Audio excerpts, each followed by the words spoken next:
Hi, I'm Paul. So for this video I'm going to have a talk about fear. Like my last two videos of thoughts and boredom, I'm not going to try and really find any answers. I'm just going to have a waffle on and talk about some different scenarios. The reason why I'm trying to do this is because when we come up with answers of what things are, so say for instance I say fear is this, then you don't look into it, so therefore there's no change. And so I'm just going to have a waffle on, and perhaps you can follow and join in and observe your own theories as well. And so fear, where can we start? So let's just say for instance there's a few different types of fear. So firstly there could be anxiety, which is a type of fear, and I'm going to say both fear and fear, and let me try and explain what I mean by that. So firstly we've got fear in the sense that we're faced with a lion. So when we look at this type of fear, it's kind of an imminent threat. So in this moment of being faced with a lion, there's no hesitation, there's no movement of the mind. You don't stand there and say, what am I going to do now? It seems there's a lion there, I'm in trouble. And you just act. So in this sort of fear, there's just an action. And I said a moment ago there's fear and fear. So what I mean by the other type of fear is perhaps psychological fear. Now, I'm not really too sure how I'm going to go with this video, because I don't really know if anxiety and psychological fear are the same thing or not. You see, with, I guess, psychological fear, this would be the fear of something happening in time. So perhaps a fear of maybe losing a job, if you're in a threatening relationship, the fear of your husband or wife coming home, the fear of being seen who you really are, perhaps. So this psychological fear would kind of be a movement of the brain, the mind. So it's not that you're in imminent threat. So let's just say the fear of losing a job. You see, to fear losing a job, your mind has to be drifting into the future. Firstly, it might have to drift into the past, because you're going to need a reason why you're thinking like this. Perhaps work have just announced they're going to get rid of 5 or 10 people, and you're worried that you could be one of them. So firstly, you have to go into the past memory of that being said, the announcement being made, and then you have to project this thought process, brain movement, into the future to make predictions of, this is probably going to be me. This time next week I won't have a job.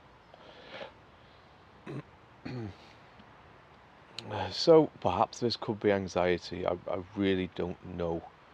I mean, we usually say anxiety is a worry, and this is all the same. So psychological fear, of losing your job.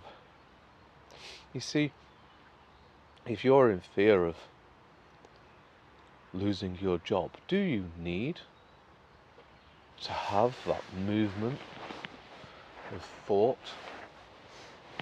Do you need to make predictions? So let's say the announcement's going to be made next week of who's going to lose the job. Is your thought process going to change that?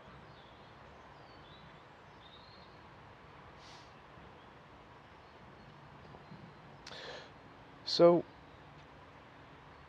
let's have a look at the thinking process of the fear of the future, whether it be losing your job, losing a husband, losing your house.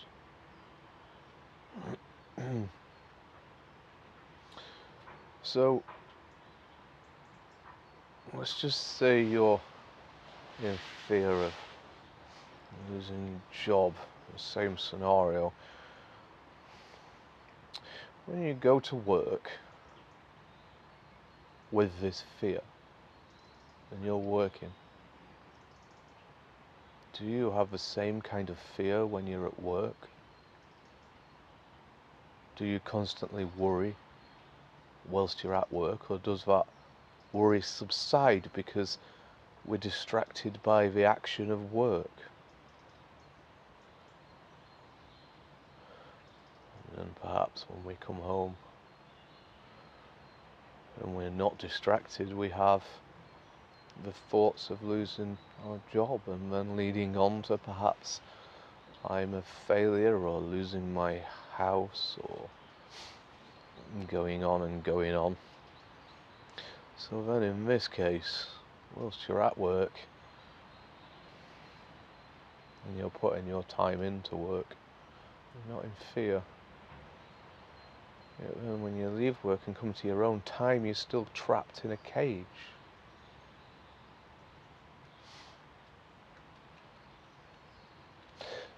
So then is it possible to stop brain movement?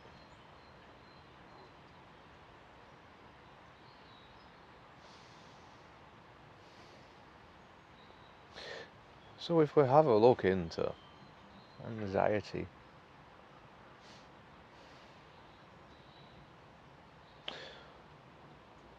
perhaps maybe social anxiety.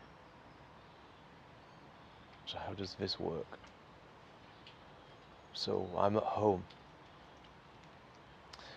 Whilst I'm at home, I'm reasonably comfortable. Limited thoughts, limited worry.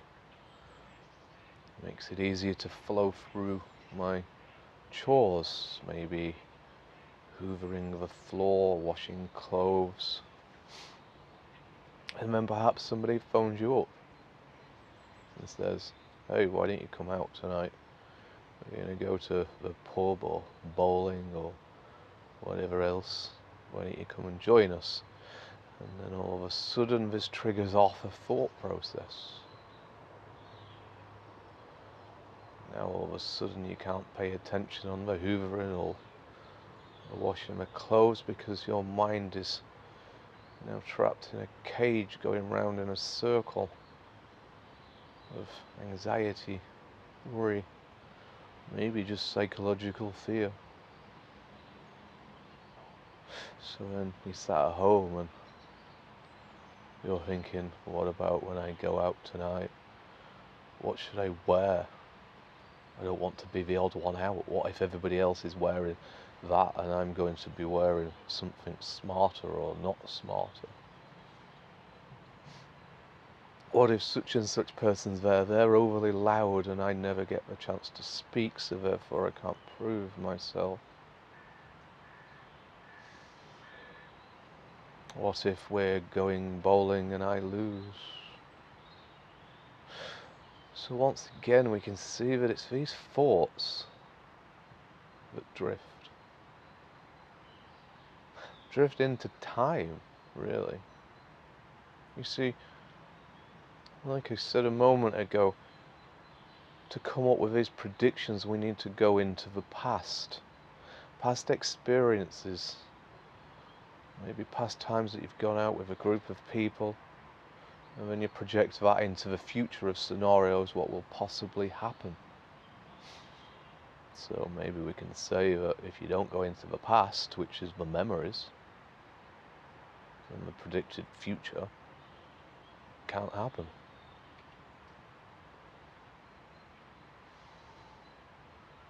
So perhaps it seems like time is one of the very important things of this. When I say time, I kind of mean psychological time. You see, time really is movement. You see, if I want to go over there, I have to get up and go over there, and then that means time. It takes time for me to go over there. So in a sense, time would be movement, and I know you can say, but well, in that case, if I just sit still and not move, why does time continue? Just because you're not moving, it doesn't mean everything else isn't moving. And also, can you be sure that your thoughts aren't moving, going into past scenarios, and projecting the future, causing more strain and worry?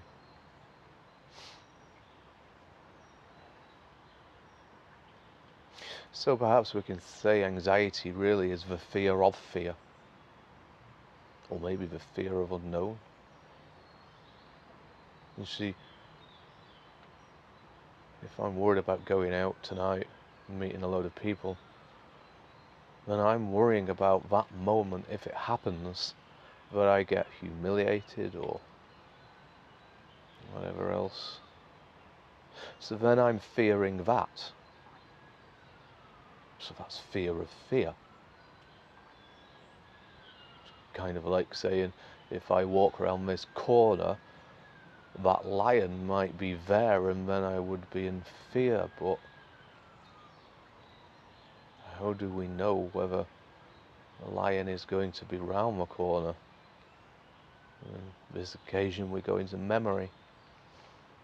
And you could say if I walked around that corner 10 times, and 9 out of 10 times the lion's been there, and perhaps you just don't walk around the corner. In other words, if you're fearing going out tonight, and 9 times out of 10 you've been humiliated, then don't go out.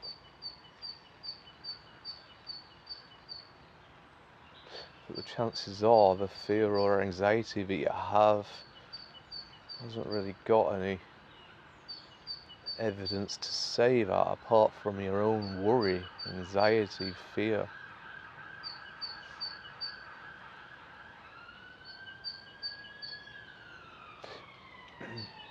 Perhaps we can look at fear in a toxic relationship.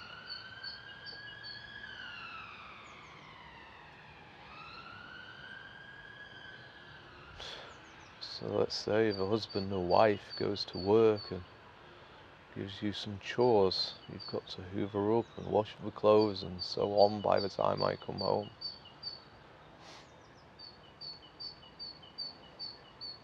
So let's just say in the past, whenever this has happened, 9 times out of 10, when the husband or wife comes home, they're very angry.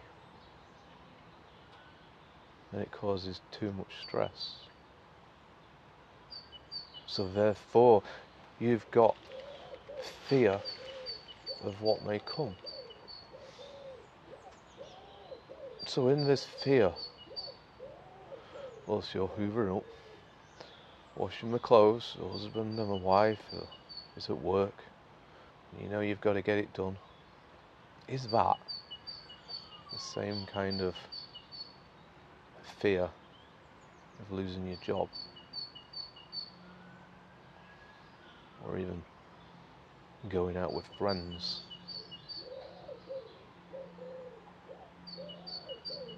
See, I think there could be some differences there. because you kind of know the time of when the person's going to get home. So this means that you can arrange your time a little bit better, even though you've got fear and worry, and even though hoovering up and washing the clothes without any worry or fear would be so much easier. And perhaps as it gets closer to the time that the husband and wife's coming home, your fear starts to get more and more. Is this anxiety or is this fear?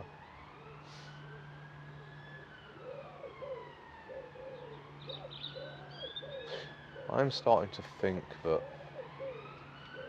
it's more anxiety or this psychological fear, but I don't see why we couldn't call it psychological fear. So where does it come from?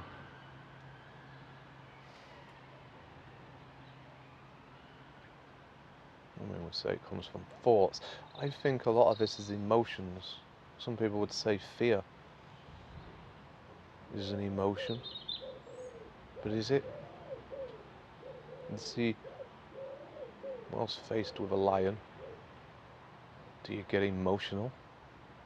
I mean, clearly you're fearful, you have fear, but you act.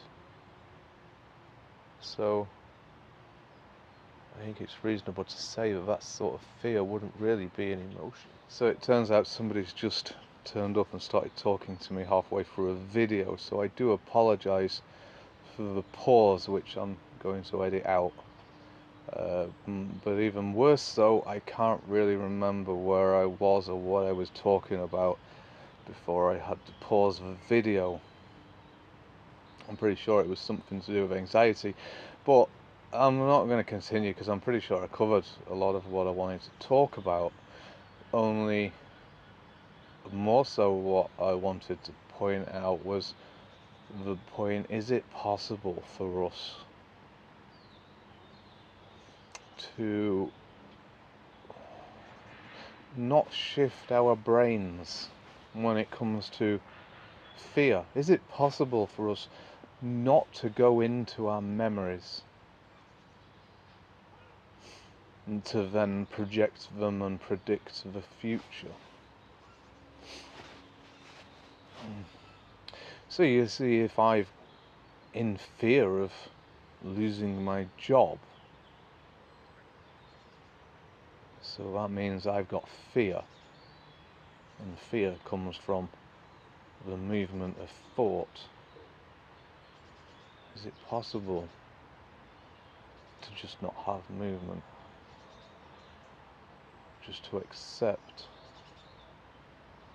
whatever is exactly how it's going to be, and just stay in the present moment.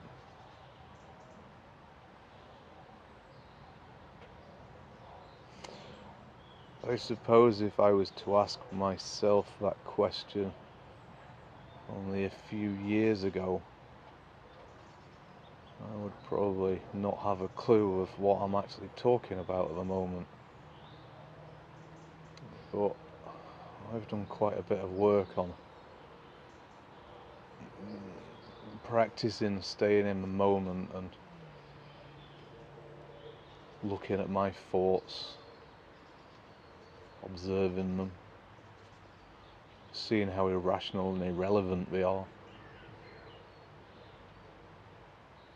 And it seems to me that for the majority of time I can keep away the movement of the brain or the thoughts.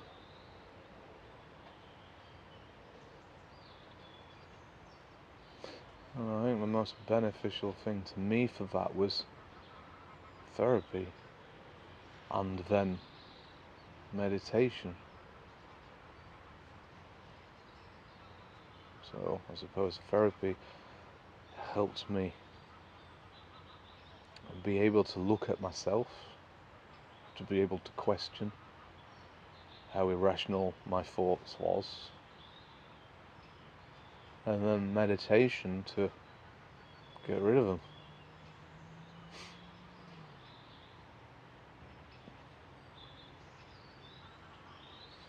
So I don't really know